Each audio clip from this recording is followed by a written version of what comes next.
نماز کی حفاظت کرنی چاہیے۔ اور ہم سبھی یہ لوگ جانتے ہیں شہادتین کے بعد، شہادتین سمجھتے ہیں، دو گواہیاں، شہادہ بولتے ہیں گواہی کو، کس کو بولتے ہیں؟ گواہی کو۔ سرٹیفکیٹ کو بھی عربی زبان میں شہادہ کہتے ہیں۔ آپ جو بی کام کی، ایم بی اے کی سرٹیفکیٹ جو لیتے ہیں نا، اسے بھی عربی زبان میں شہادہ کہتے ہیں۔ یہاں میں ہمارے استاذ کی ایک بات بول دوں تاکہ انہیں قبر میں اللہ ثواب پہنچائے۔ انہوں نے ہمیں کلاس میں کہا تھا، جامعہ اسلامیہ مدینہ منورہ میں وہ جب پڑھ رہے تھے کئی طلبہ جو حج کرنے کے لیے باہر سے آتے، وہ آ کر کلاس میں بیٹھتے، پرمیشن تھی کلاس میں بیٹھنے کی۔ شیخ کی کلاس میں بھی آ کر ایک طالب علم بیٹھا اور اس وقت تفسیر چل رہی تھی۔ جب تفسیر ہو گئی اتنا متاثر ہوا وہ، اس نے عربی زبان میں کہا کہ آپ جب حدیث بولتے ہیں تو مجھے ایسا لگتا ہے کأنک ابن عمر، آپ ابن عمر کی طرح دکھتے ہیں۔ کیا مثال؟ آپ ابن عمر کی طرح دکھتے ہیں۔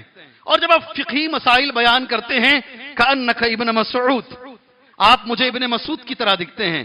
اور جب آپ تفسیر بولتے ہیں کأنک ابن عباس، آپ ابن عباس کی طرح نظر آتے ہیں۔ من این حصلت الشہادہ، عربی میں اس نے کیا پوچھا؟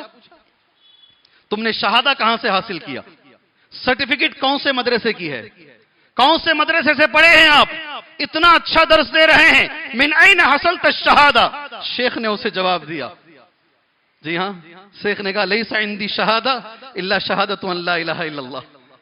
کہا میں کسی مدرسے میں نہیں پڑھا ہوں، میرے پاس کوئی شہادہ نہیں ہے سوائے اس شہادہ کے کہ اللہ کے سوا کوئی معبود برحق نہیں ہے۔ لیس عندی شہادہ الا شہادت ان لا الہ الا اللہ۔ یہ علماء سب سے پہلے جامعہ اسلامیہ کے علماء ہیں،